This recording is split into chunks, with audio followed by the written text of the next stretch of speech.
Hello everyone, welcome to C S crux. आज का हमारा टॉपिक है यूएमएल क्लास डायग्राम्स। इस वीडियो में हमें क्लास डायग्राम्स के कॉन्सेप्ट्स को बिल्कुल बेसिक्स से विद एग्जांपल्स कवर करना है, जहां हम क्लास डायग्राम की कैरेक्टरिस्टिक्स को कवर करेंगे, विजिबिलिटी के कॉन्सेप्ट्स को समझेंगे, रिलेशनशिप्स के कॉन्सेप्ट्स को समझेंगे और at the end with examples पूरे कॉन्सेप्ट को कवर करेंगे। ना सिर्फ एग्जाम्पल जो हमारे बुक में गिवन है, बल्कि उसके साथ साथ कॉन्सेप्ट को अच्छे से समझने के लिए हम हमारी रियल लाइफ के कुछ एग्जाम्पल्स को यहाँ पर कंसीडर करेंगे। स्टार्ट करते हैं। उससे पहले अगर चैनल पर न्यू आए हैं तो चैनल को सब्सक्राइब ज़रूर कर दीजिए, वीडियो को लाइक और शेयर ज़रूर कर दीजिए। कहानी स्टार्ट हुई graphical representation of software system से, जहाँ हमने ये देखा कि अगर हम हमारे सॉफ्टवेयर सिस्टम को ग्राफिकली रिप्रेजेंट करते हैं, विजुअल डायग्राम्स की हेल्प से डिपिक्ट करते हैं, तो हम हमारे सिस्टम के डिफरेंट एस्पेक्ट्स को डायग्रामेटिकली रिप्रेजेंट करेंगे। जहां पर हमने ये देखा कि हमें हमारे सिस्टम के स्ट्रक्चर को, सिस्टम मींस सॉफ्टवेयर सिस्टम के स्ट्रक्चर को और बिहेवियर को अगर डिपिक्ट करना है तो हम उसके लिए यूनिफाइड मॉडलिंग लैंग्वेज को यूज़ करते हैं, जो एक स्टैंडर्डाइज्ड वे है। यूएमएल की आगे फर्दर दो टाइप्स हमने समझी। पहली जो टाइप थी वो थी स्ट्रक्चरल डायग्राम्स और दूसरी जो टाइप थी वो थी बिहेवियरल डायग्राम्स। अब इस बात को, इस कॉन्सेप्ट को माइंड में रखना है कि जो क्लास डायग्राम्स हैं ये बेसिकली जो है स्ट्रक्चरल डायग्राम्स हैं, जो हमारे सॉफ्टवेयर सिस्टम के स्ट्रक्चर को, हमारे सॉफ्टवेयर सिस्टम के स्टैटिक व्यू को रिप्रेजेंट करती हैं। हमारे सॉफ्टवेयर सिस्टम में जो कंपोनेंट्स हैं उन कंपोनेंट्स के आपस में रिलेशनशिप्स को रिप्रेजेंट करती हैं। इन्हें हम क्लास डायग्राम्स बोलते हैं। अब क्लास डायग्राम के कॉन्सेप्ट को समझते हैं। अगर ऐसा है कि हम हमारे सॉफ्टवेयर सिस्टम में मौजूद जो कंपोनेंट्स हैं, आप उसको कंपोनेंट्स भी बोल सकते हो, आप इसके लिए ऊप का कॉन्सेप्ट भी यूज होता है। मींस जो कंपोनेंट है वो रियल लाइफ में हमारा एक ऑब्जेक्ट होता है। अगर हम हमारे सॉफ्टवेयर सिस्टम में मौजूद किसी कंपोनेंट को, किसी ऑब्जेक्ट को रिप्रेजेंट करना चाहते हैं तो हम उसको क्लास की मदद से रिप्रेजेंट करते हैं। अब इस पूरी कहानी को एक रियल लाइफ एग्जांपल से मैं लेकर चलता हूं, लेकिन एक बात को याद रखना है कि हम फॉलो कर रहे हैं हमारी गवर्नमेंट ऑफ पंजाब पेक्टा की बुक को, 11th class computer science and entrepreneurship की बुक को। लेकिन वहाँ पर जो क्लास डायग्राम के लिए एग्जाम्पल दी हुई है वो बहुत ज़्यादा कंफ्यूजिंग है, ना सिर्फ स्टूडेंट्स के लिए बल्कि वो टीचर्स के लिए भी कंफ्यूजिंग है, क्योंकि वहाँ पर कुछ भी ब्रीफली चीज़ें एक्सप्लेन नहीं की गई, जबकि जो क्लास डायग्राम का कॉन्सेप्ट है ये बहुत इंपॉर्टेंट है। तो हम एक और एग्जाम्पल को लेकर चलेंगे, एक कॉलेज के एग्जाम्पल को लेकर चलेंगे, फिर एट द एंड जब हमें क्लास डायग्राम का प्रॉपर कॉन्सेप्ट समझ आ जाएगा तो उसके बाद जो बुक वाला एग्जाम्पल है हम उसको भी समझेंगे, क्योंकि वो हमारी जो कोर्स है उसमें गिवन है तो उसको भी समझना ज़रूरी है। तो सबसे पहले फॉर एग्जाम्पल एक कॉलेज है, उस कॉलेज के जो कंपोनेंट्स हैं, उसके अंदर जो चीज़ें हैं, जो ऑब्जेक्ट्स हैं, अगर मुझे उनको रिप्रेजेंट करना है विजुअली इन क्लास डायग्राम तो मैं एक क्लास की मदद से एक कंपोनेंट को रिप्रेजेंट करता हूं। और क्लास को हम कैसे डिपिक्ट करते हैं? कुछ इस तरह से, जैसे ये एक रेक्टेंगल आप इसको बोल सकते हो, जिसमें सबसे पहले क्लास का नाम होगा, उसके बाद जो दूसरा इसका पार्ट है यहाँ पर एट्रीब्यूट्स होंगे और इसका जो तीसरा पार्ट है यहाँ पर इस क्लास के मेथड्स होंगे। अब ये क्या है, इनको समझते हैं। फॉर एग्जाम्पल हमारे पास एक कॉलेज है, तो कॉलेज में ऑब्जेक्ट्स कौन कौन से हो सकते हैं? जो स्टूडेंट है वो एक कंपोनेंट है, एक ऑब्जेक्ट है। अगर उस कॉलेज का टीचर है तो वो उस कॉलेज का, हमारे सॉफ्टवेयर सिस्टम का एक कंपोनेंट है, एक ऑब्जेक्ट है। अगर वो कॉलेज खुद जो है तो वो भी एक कंपोनेंट है। उस कॉलेज में जो कंप्यूटर लैब्स हैं जितनी भी हैं, एक है, एक से ज़्यादा है, तो वो एक अलग से कंपोनेंट है। वहाँ का जो लाइब्रेरी है वो एक कंपोनेंट है। वहाँ पर इसके अलावा जो क्लासरूम्स हैं वो क्या है, वो एक ऑब्जेक्ट है, एक कंपोनेंट है। अब मुझे क्लास डायग्राम्स की हेल्प से हमारा जो सॉफ्टवेयर सिस्टम हम बनाने जा रहे हैं उस कॉलेज के लिए, उसको क्लास डायग्राम में अगर डिपिक्ट करना है, विजुअली रिप्रेजेंट करना है, तो हम हर कंपोनेंट का एक क्लास डायग्राम बनाते हैं, उसको एक क्लास की फॉर्म में रिप्रेजेंट करते हैं। तो कुछ इस तरह से हम इसको ड्रॉ करेंगे हर ऑब्जेक्ट के लिए। फॉर एग्जाम्पल हम टीचर की जो है क्लास बना रहे हैं, तो हम सबसे पहले यहाँ पर क्या लिखते हैं जी, इस क्लास का नाम। तो मैंने इसको इरेज कर दिया और यहाँ पर हमारे पास क्या आ गया जी, टीचर। बेसिकली हम ये क्लास बना रहे हैं टीचर के लिए।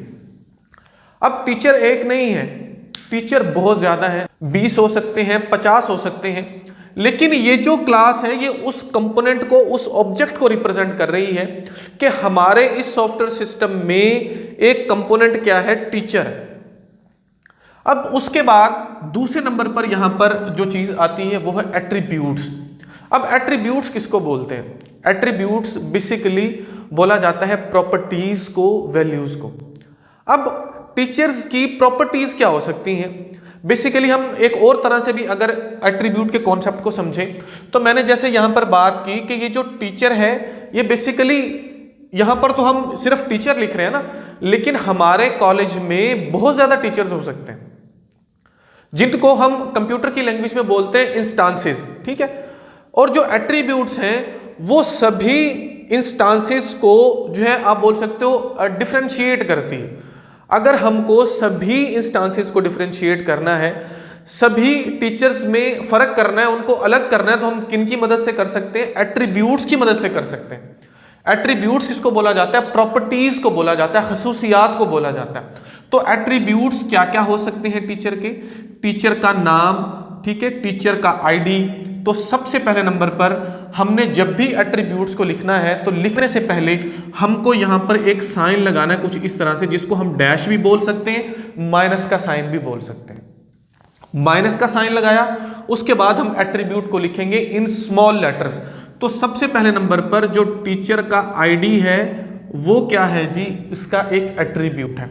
उसके बाद हमने यहां पर लगाना है कॉलन। कॉलन लगाने के बाद हमने आगे उसका डाटा टाइप देना है कि आईडी का डाटा टाइप क्या होगा। आईडी का डाटा टाइप क्या है? इंटीजर। तो हम यहां पर लिख देते हैं जी इंट। कुछ इस तरह से हमने इसको रिप्रेजेंट किया। अगर हम रिप्रेजेंटेशन की बात करें तो हर टीचर का आईडी डिफरेंट होता है, हम एट्रीब्यूट से उसको डिफरेंशिएट भी कर सकते हैं। उसके बाद यहां पर लगाया डैश का साइन, जिसको हम विजिबिलिटी बोलते हैं। विजिबिलिटी क्या होती है हमने इसको बड़ी डिटेल में पढ़ना है। उसके बाद हमको स्मॉल लेटर्स में दूसरा एट्रीब्यूट लिखना है। जितने भी एट्रीब्यूट से आप यहां पर लिख सकते हो। तो दूसरा एट्रीब्यूट है फॉर एग्जांपल नेम, कॉलन लगाया, नेम के लिए डाटा टाइप क्या होगी? नेम की डाटा टाइप होगी स्ट्रिंग। जितने मर्जी आप लिख सकते हो, हम यहां पर 2-3 कंसीडर कर लेते हैं।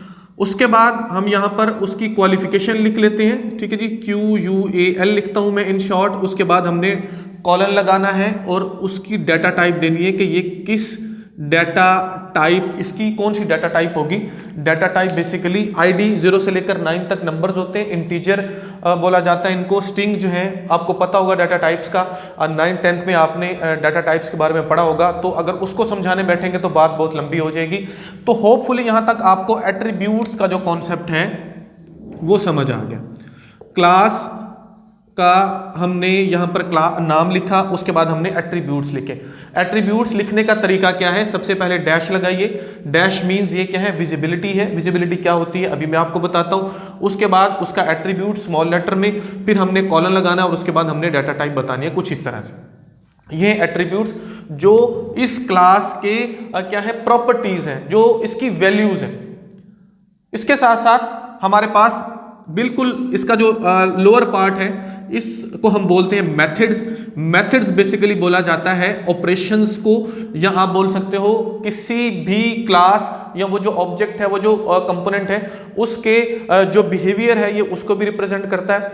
बेसिकली ऑपरेशन को, जो वो काम कर सकता है उसको हम मेथड्स बोलते हैं। जो वो फंक्शंस परफॉर्म कर सकता है वो ऑब्जेक्ट या वो क्लास, उसको हम मेथड्स बोलते हैं। तो मेथड्स को किस तरह से रिप्रेजेंट किया जाता है? ये है जी इसका आखिरी पार्ट, जिसको हम क्या बोलते हैं जी? मेथड्स। मेथड्स को रिप्रेजेंट करने का तरीका ये है कि हमने बिल्कुल वैसे ही यहां पर डैश लगाना है या माइनस का साइन हम जिसको बोल सकते हैं। उसके बाद हमने मेथड को लिखना है। मेथड टीचर का क्या हो सकता है? सबसे पहला मेथड हो सकता है जी वो टीच करता है, तो हम यहां पर टीच लिखेंगे। उसके बाद हम कुछ इस तरह से जो है ये पैरेंथेसिस लगाएंगे। अब इसके साथ साथ आप यहाँ पर कॉलन लगाकर आगे डाटा टाइप भी लिख सकते हो, लेकिन उसकी ज़रूरत नहीं, वो नेसेसरी नहीं है, यहाँ तक काफ़ी है। अब इसके अलावा क्या मेथड हो सकता है, यहाँ पर हम साइन लगाते हैं, विजिबिलिटी लगाते हैं माइनस का साइन, उसके बाद हम नेक्स्ट मेथड लिखते हैं। फॉर एग्जांपल वो है मार्क अटेंडेंस के नाम से, कि ये क्या कर सकता है जी, अटेंडेंस को मार्क कर सकता है। और मार्क अटेंडेंस को मैंने कुछ इस तरह से लिख दिया। याद रखना आपने हमेशा इनको जो है ना स्मॉल लेटर में लिखना है, कैपिटल लेटर्स में नहीं लिखना। तो ये आ गया जी हमारे पास मार्क अटेंडेंस। इसी तरह से क्या है जी, क्रिएट अंडरस्कोर लेसन प्लान लिख लेते हैं यहाँ पर। ये कुछ इसके मेथड्स हैं। तो ये है हमारे पास टीचर क्लास, और ये हैं उसके एट्रीब्यूट्स, और ये हैं उसके मेथड्स। कुछ इस तरह से हम हमारे सॉफ्टवेयर सिस्टम में जो कंपोनेंट हैं, ऑब्जेक्ट हैं, उनको क्लास की फॉर्म में डिपिक्ट करते हैं। अब एक और एग्जांपल हम लेते हैं ताकि कहानी अच्छे से समझ आए। फॉर एग्जांपल हमारे पास एक और कंपोनेंट है स्टूडेंट, तो स्टूडेंट की क्लास हम क्रिएट कर लेते हैं ताकि आपको कॉन्सेप्ट जो है वो मज़ीद बेहतर तरीके से समझ आ पाए। तो हमारे पास जो है सबसे पहले नंबर पर हमने लिखना है यहाँ पर जी स्टूडेंट। स्टूडेंट को लिखा। अब स्टूडेंट के एट्रीब्यूट्स क्या हो सकते हैं उसको हमें इस पार्ट में लिखना है। स्टूडेंट के एट्रीब्यूट्स के लिए सबसे पहले हम कुछ इस तरह से साइन लगाएंगे, विजिबिलिटी साइन। उसके बाद हमने उसके एट्रीब्यूट्स लिखने हैं। स्टूडेंट के एट्रीब्यूट्स क्या हो सकते हैं, सबसे पहले नंबर पर हो सकता है नेम, और इसकी डाटा टाइप क्या है, इसकी डाटा टाइप है स्ट्रिंग। इसी तरह से दूसरा है जी उसका रोल नंबर, स्मॉल में लिखना है। तो इसको लिख लेते हैं जी हम कुछ इस तरह से रोल नंबर, और कॉलन लगाया। और रोल नंबर हमेशा होता है जी इंटीजर, उसकी डाटा टाइप होती है, इंट यहाँ पर लगा देंगे। उसके साथ साथ जो वो कोर्स ले रहा है वो भी उसका एट्रीब्यूट हो सकता है। तो यहाँ पर लिख लेते हैं जी कोर्स, फादर नेम, आईडी, बहुत सारे इसके जो है वो एट्रीब्यूट्स हो सकते हैं। आप कुछ भी लिख सकते हो। तो इसको हम यहाँ पर लिख लेते हैं जी स्ट्रिंग। फॉर एग्जाम्पल लिस्ट भी हो सकता है, लेकिन ये भी ठीक है। अब हमने इसके नीचे लिखने इसके मेथड्स। मेथड्स इसके क्या हो सकते हैं, तो सबसे पहले इसका मेथड है जी फॉर एग्जांपल ये स्टडी करेगा। उसके बाद ये इनरोल हो सकता है, तो इनरोल मैं यहाँ पर लिख लेता हूँ जी इनरोल ये हो सकता है। इसी तरह से कोई कोर्स चेंज कर सकता है, रजिस्ट्रेशन करवा सकता है। ये डिफरेंट जो है इसके मेथड्स हो सकते हैं। तो हमने कुछ इस तरह से इनको जो है वो रिप्रेजेंट किया। बेसिकली आपने कॉन्सेप्ट याद रखना है कि अगर आपको कोई भी कंपोनेंट बताया गया हो, कोई भी सिनेरियो दिया गया हो, तो उसमें जो कंपोनेंट या ऑब्जेक्ट्स होंगे आप उनको किस तरह से क्लास में डिपिक्ट कर सकते हैं, उनको रिप्रेजेंट कर सकते हैं। अब हम बात करते हैं विजिबिलिटी की। यहाँ पर जो हमने एट्रीब्यूट्स और मेथड्स के साथ ये माइनस का साइन लगाया है, इसको हम विजिबिलिटी बोलते हैं। विजिबिलिटी क्या है, visibility basically set of accessibility है फॉर एट्रीब्यूट्स एंड मेथड्स। अब अगर हम एट्रीब्यूट्स के साथ माइनस का साइन लगाते हैं, इट मीन्स हमने इन एट्रीब्यूट्स को प्राइवेट कर दिया। विजिबिलिटी की 3 टाइप्स हैं, मैंने यहां पर विजिबिलिटी लिखी हुई है। वो 3 टाइप्स कौन कौन सी हैं, सबसे पहले नंबर पर जो टाइप है उसको हम बोलते हैं जी प्राइवेट, और दूसरी जो विजिबिलिटी की टाइप है वो है पब्लिक, और इसी तरह से थर्ड नंबर पर जो टाइप है वो है प्रोटेक्टेड। इसके अलावा भी इसकी फोर्थ टाइप भी है जिसको पैकेज बोला जाता है, लेकिन वो मोस्टली जावा या उन लैंग्वेजेस में यूज़ होती है, तो यहाँ पर उनको मैं नहीं बताता, नहीं तो बात कन्फ्यूजन की तरफ चली जाएगी। अगर हम हमारे एट्रीब्यूट्स या मेथड्स के साथ माइनस का साइन लगाते हैं, उसकी विजिबिलिटी हम माइनस लिखते हैं, इट मीन्स हमने उनको प्राइवेट कर दिया। प्राइवेट का मतलब है कि इन एट्रीब्यूट्स और इन मेथड्स को इस क्लास के अलावा, ये जो टीचर क्लास है इसके अलावा कोई और एक्सेस नहीं कर सकता। अगर हम यहाँ पर लगाएंगे प्लस का साइन, इट मीन्स हमने इनको क्या कर दिया, हमने पब्लिक कर दिया। पब्लिक करने का मतलब ये है कि इन एट्रीब्यूट्स और मेथड्स को इस क्लास के अलावा भी जो क्लासेस हैं जिनका इनके साथ कोई रिलेशनशिप है वो भी एक्सेस कर सकते हैं। और इसी तरह से अगर हमने इनको प्रोटेक्टेड कर दिया, उसके लिए हम साइन यूज करते हैं हैश का। इट मीन्स कि ये जो हमारे पास एट्रीब्यूट्स या मेथड्स हैं, इनको सिर्फ और सिर्फ वो क्लास यूज कर सकती है जो इससे इनहेरिटेड है या इसकी सब क्लास है। ठीक है, या इसकी चाइल्ड क्लास है, वो इन एट्रीब्यूट्स और मेथड्स को जो वो एक्सेस कर सकती हैं, उसके लिए हम हैश का साइन लगाते हैं, विजिबिलिटी। प्लस हमने पब्लिक कर दिया, माइनस लगाएंगे तो वो प्राइवेट हो जाएगा, अगर हम हैश का साइन लगाएंगे तो ये एट्रीब्यूट्स और मेथड्स जो हैं ये प्रोटेक्टेड हो जाएंगे। इसके अलावा जो पैकेज है उसके लिए ये वाला साइन यूज होता है, लेकिन उसको समझाने की यहाँ पर ज़रूरत नहीं है। हमारी 11th क्लास कंप्यूटर साइंसेज तक, जब नेक्स्ट आप आगे पढ़ोगे तो वहाँ पर क्लास डायग्राम में आप उनको ज़रूर पढ़ोगे, लेकिन बताना मैंने ज़रूरी समझा। अब हम आगे क्या कर रहे हैं, हम बढ़ रहे हैं रिलेशनशिप्स की तरफ कि यहाँ पर रिलेशनशिप कौन कौन से होते हैं। तो बेसिकली यहाँ पर 6 टाइप ऑफ रिलेशनशिप्स हैं, लेकिन हमको सिर्फ 2 ही पढ़ना है आपकी इस कोर्स के पॉइंट ऑफ व्यू से। तो सबसे पहले नंबर पर जो टाइप है इसकी वो है इनहेरिटेंस। ठीक है जी, पहला रिलेशनशिप इनहेरिटेंस। रिलेशनशिप क्या है, ऑब्जेक्ट्स का या क्लासेस का एक दूसरे के साथ जो रिलेशनशिप है उसकी हम बात कर रहे हैं। उसके बाद दूसरा है एसोसिएशन। इसी तरह से और भी हैं जिसमें हमारे पास कंपोजिशन है, डिपेंडेंसी है और इसी तरह से एग्रीगेशन है। ये सारे फर्दर बहुत से रिलेशनशिप्स हैं, लेकिन हमें उनको नहीं पढ़ना यहाँ पर हम बात करेंगे इन 2 ही की। अब पहले हम समझते हैं इनहेरिटेंस को। इनहेरिटेंस किसको बोलते हैं? फॉर एग्जाम्पल यहाँ पर हमने ये जो टीचर क्लास बनाई, हमारे कॉलेज में टीचर जो है वो डिफरेंट तरह के हैं। वो किस तरह से, अगर हम उनको डिफ्रेंशिएट करें तो कुछ ऐसे टीचर्स हो सकते हैं, फॉर एग्जांपल हम उनको अगर उनके सब्जेक्ट के पॉइंट ऑफ व्यू से जो है वो डिफ्रेंशिएट करें तो कुछ ऐसे टीचर्स हो सकते हैं जो साइंस टीचर हैं, कुछ टीचर्स हो सकते हैं जो आर्ट्स टीचर हैं, हम इस तरह से भी उनको डिफ्रेंशिएट कर सकते हैं। हमारे कॉलेज में अगर हम उनको किसी और तरह से डिफ्रेंशिएट करें, फॉर एग्जांपल ऐसे टीचर्स हैं जो सिर्फ एफएससी की क्लासेस को पढ़ाते हैं, ऐसे टीचर्स हैं जो बीएस की क्लासेस को पढ़ाते हैं, तो हम इस तरह से भी उनको डिफ्रेंशिएट कर सकते हैं। लेकिन अगर हम उनको डिफ्रेंशिएट करना चाहते हैं तो हम उनकी अलग क्लासेस बना लेंगे। अलग क्लासेस किस तरह से बनाएंगे, पहले मैं इसको रेज करता हूं और नीचे यहां पर क्लासेस बनाते हैं जी। तो हमारे पास यहां पर एक और क्लास बन गई, फॉर एग्जांपल साइंस टीचर के नाम से। ठीक है, इस क्लास में सिर्फ वो टीचर्स आएंगे जो साइंस पढ़ा रहे हैं। तो यहां पर हमने एक और क्लास बना ली साइंस टीचर के नाम से। इसको मैं इन शॉर्ट लिख रहा हूँ समझने के लिए।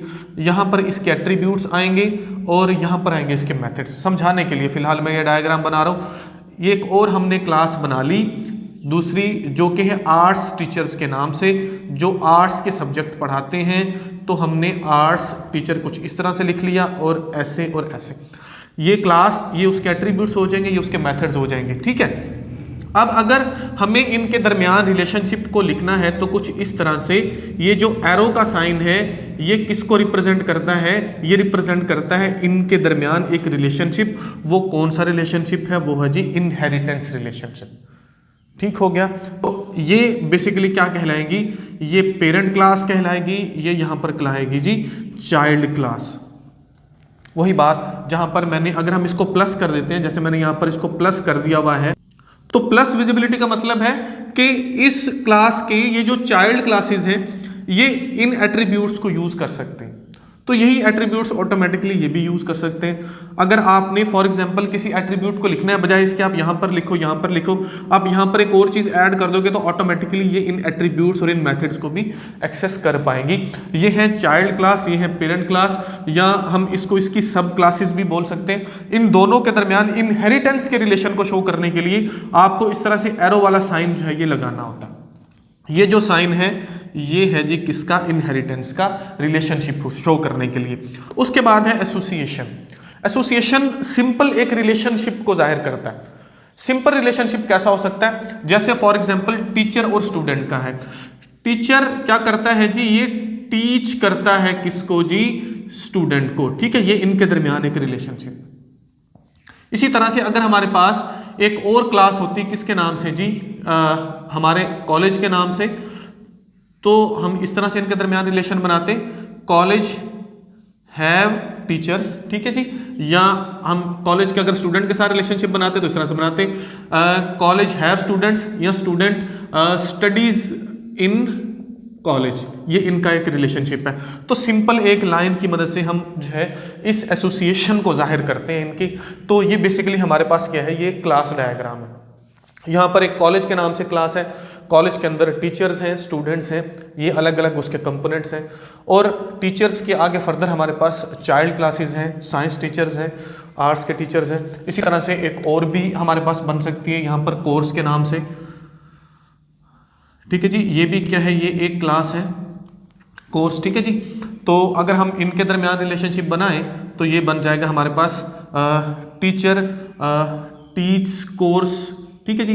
इनके दरमियान एसोसिएशन हो गया, इसके दरमियान भी एसोसिएशन हो सकता है कि स्टूडेंट जो है वो टेक कोर्सेज, वो कोर्सेज लेते हैं, उनके कोर्सेज का जो एट्रीब्यूट्स हैं वो हम यहाँ पर लिखेंगे और यहाँ पर उसके मेथड्स लिखेंगे जो उसके हो सकते हैं। आगे फर्दर इसके अंदर भी इनहेरिटेंस हो सकती है हमारे पास, एक कोर्स दूसरा कोर्स, या साइंस के कोर्सेज कौन से हैं, आर्ट्स के कोर्सेज कौन से, उनको हम अलग उनकी क्लासेस बना के चाइल्ड्स में बना सकते हैं। तो ये क्या है, ये हमारे सॉफ्टवेयर सिस्टम, हमारे कॉलेज के सॉफ्टवेयर सिस्टम की हमने क्लास डायग्राम्स बनाई। होपफुली जो कॉन्सेप्ट है वो आपको समझ आया होगा। मैंने पहले बताया कि रिलेशनशिप्स इनके अलावा भी होते हैं, जैसे एग्रीगेशन है, एग्रीगेशन को हम कुछ इस तरह से जाहिर करते हैं, हॉलो डायमंड से जाहिर किया जाता है उस रिलेशन को। इसी तरह से कंपोजिशन है, कंपोजिशन के लिए हम फील्ड डायमंड को यूज़ करते हैं। तो नंबर ऑफ रिलेशनशिप्स हैं इनके अलावा, लेकिन हमारे यहाँ तक के कोर्स के लिए यही दो एनफ है, नहीं तो बात कन्फ्यूजन की तरफ जाएगी, ये बातें भी आपको समझ नहीं आएंगी। अब हम हमारी जो पेक्टा की बुक है वहाँ पर जो रूम और बॉक्सेस का एग्जाम्पल है उसको मैं यहाँ पर ड्रॉ करता हूँ और कहानी को हम अच्छे से समझते हैं ताकि वो जो कॉन्सेप्ट है वो भी हमारा कवर हो जाए। हमारी बुक में जो एग्जाम्पल गिवन है वहाँ पर वो बात कर रहा है एक रूम की और रूम में मौजूद कुछ बॉक्सेस की, जिसको वो बोलते हैं कि ये एक सिस्टम है, आप क्लास डायग्राम की मदद से इस पूरे सिस्टम को डिपिक्ट करो, रिप्रेजेंट करो। तो सिंपल आपने करना कुछ यूँ है कि आपने रूम के नाम का एक क्लास बनाना है, आपने कंपोनेंट को अलग कर लेना है। कंपोनेंट बेसिकली क्या होते हैं, जिसको हम ऑब्जेक्ट बोलते हैं, कोई एक एंटिटी, कोई भी चीज़ है उसमें कोई एक एंटिटी या जो ऑब्जेक्ट है वो उसका एक कंपोनेंट आप उसको बोल सकते हो। अगर आप हॉस्पिटल की बात करो तो वहाँ पर जो डॉक्टर हैं, जो नर्सिस हैं, वो जो हॉस्पिटल है उसमें मौजूद जो फार्मेसी है वो अलग अलग ऑब्जेक्ट्स हैं, उसकी क्लास बनेगी। इसी तरह से अगर आप बात करो किसी बैंक की तो उस बैंक में मौजूद जो उसके एम्प्लॉयज़ हैं, उस बैंक का जो एक प्रॉपर सिस्टम जिसको आप बोल सकते हो, जिसको उसकी एक एटीएम मशीन का एक अलग ऑब्जेक्ट है, उसके अंदर अगर आप अकाउंट्स की बात करो तो अकाउंट्स एक अलग ऑब्जेक्ट्स हैं, आप उनका अलग अलग क्या बनाते हो, उनकी क्लास बनाते हो। अगर आप किसी शॉप की बात करो तो उस शॉप जो खुद शॉप है वो एक ऑब्जेक्ट है, अगर आप उसके कस्टमर्स जो हैं वो उसके ऑब्जेक्ट्स हैं, जो ऑर्डर्स हैं वो एक ऑब्जेक्ट्स हैं। उसके अलावा जो वहाँ पर आपका सामान पड़ा हुआ है जिसको आप फर्दर आगे अलग अलग कंपोनेंट्स में डिवाइड कर सकते हो, तो वो क्या होते हैं, वो ऑब्जेक्ट्स होते हैं और उनके रिलेशनशिप्स को आपको दिखाना होता है, उनके एट्रीब्यूट्स को, उनके मेथड्स को दिखाना होता है। कुछ इस तरह से आप डिपिक्शन करते हो इन क्लास डायग्राम। बेसिकली समझाना ये चाह रहा हूँ कि ये जो हमारे पास बुक में एग्जांपल गिवन है, एक रूम है और उसके अंदर बॉक्सेस हैं, तो सिंपल रूम क्या होगा, हमारे पास एक क्लास होगी।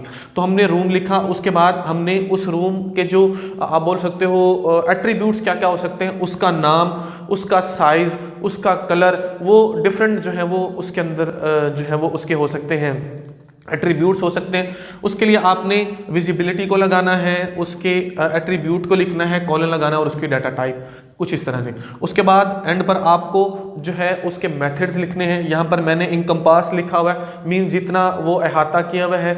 उसके अलावा आप उस रूम को ओपन कर सकते हो, वहाँ पर आप उसको लॉक कर सकते हो। डिफरेंट तरह के इसके मेथड्स जो है वो ऑपरेशंस, जो उसकी फंक्शनैलिटीज़ हैं उनको हम मेथड्स बोलते हैं, आप यहाँ पर लिख सकते हो। आपकी बुक वाले ने कुछ इस तरह से इसको डिपिक्ट नहीं किया, लेकिन मैं आपको रिकमेंड करूंगा कि क्लास को हमेशा इसी तरह से ही डिपिक्ट किया जाता है। आई डोंट नो कि वो लिखने वालों ने या बुक को बनाने वालों ने क्यों ऐसी एग्जांपल दी है, लेकिन अगर आप एग्जांपल को दोगे तो काइंडली आप कोशिश कीजिए कि आप इसी तरह से इसको डिपिक्ट करें। फिर उस रूम में पड़े हुए हैं जी हमारे पास बॉक्स। तो हमने एक क्लास बना ली बॉक्स के नाम से, बॉक्स के जो एट्रीब्यूट्स हैं वो लिखे, उसके जो मेथड्स हैं वो लिख लिए। अब अगर हम इन बॉक्सेस को डिफरेंशिएट करना चाहते हैं, उस रूम में जो पड़े हुए बॉक्सेस हैं वो कहता है एक टॉय बॉक्स है जिसके अंदर टॉयज पड़े हुए हैं, एक बुक बॉक्स है जिसके अंदर बुक्स पड़ी हुई हैं, क्लॉथ बॉक्स है जिसके अंदर क्लॉथ पड़े हुए हैं, तो आप इनको अलग अलग कर दो। अब हमने सभी कंपोनेंट्स या ऑब्जेक्ट्स की क्लासेस तो बना ली, इनके दरमियान रिलेशनशिप दिखाना है। तो रूम हैव बॉक्स, ठीक है जी, एक रूम के अंदर क्या है, बॉक्स है। बेसिकली ये क्या है, ये एसोसिएशन है इनके दरमियान। और बॉक्स की आगे फर्दर चाइल्ड्स हैं, टॉय बॉक्स है, बुक बॉक्स है और क्लॉथ बॉक्स है। तो हमने इसको इनहेरिटेंस वाला जो रिलेशनशिप है एरो वाला, इसकी मदद से इसको शो करना है। बिल्कुल आपकी बुक में भी ऐसे शो किया गया है। होपफुली जो ये कॉन्सेप्ट है, प्रॉपर जो यूएमएल क्लास डायग्राम्स का कॉन्सेप्ट है, आपको समझ आया होगा। अब आपका होमवर्क ये है कि आपको एक हॉस्पिटल के लिए एक यूएमएल क्लास डायग्राम बनानी है। आपको उसके जो ऑब्जेक्ट्स हैं, कंपोनेंट्स हैं, उनको क्लासेस में बनाना है, उनके एट्रीब्यूट्स लिखना है, उनके मेथड्स लिखने हैं, उनकी विजिबिलिटी को डिफाइन करना है और उनकी एसोसिएशन जो रिलेशनशिप है वो आपको करना है। ये आपकी आप बोल सकते हो होमवर्क है। अगर आप अपने माइंड में उस सॉफ्टवेयर सिस्टम या उस सिस्टम को जिसके लिए आप सॉफ्टवेयर बनाने जा रहे हो, जैसे मैंने हॉस्पिटल की बात की, हॉस्पिटल मैनेजमेंट सिस्टम की बात की, उसको माइंड में रखकर कुछ इस तरह से 5-6 क्लासेस बना के उनके दरमियान आप रिलेशनशिप्स को डिफाइन कर दोगे तो 100% आप एग्जाम में, किसी भी तरह का एग्जाम हो, आप इसको एक डिटेल में जो है वो अपना प्रॉपर आंसर कर सकते हो और अच्छे मार्क्स ले सकते हो। होपफुली कॉन्सेप्ट समझ आया होगा। वीडियो अगर आपके लिए हेल्पफुल है तो लाइक ज़रूर कीजिए, चैनल को सब्सक्राइब ज़रूर कीजिए और दूसरे स्टूडेंट्स के साथ भी शेयर कीजिए। मिलते हैं नेक्स्ट लेक्चर में। Thank you so much.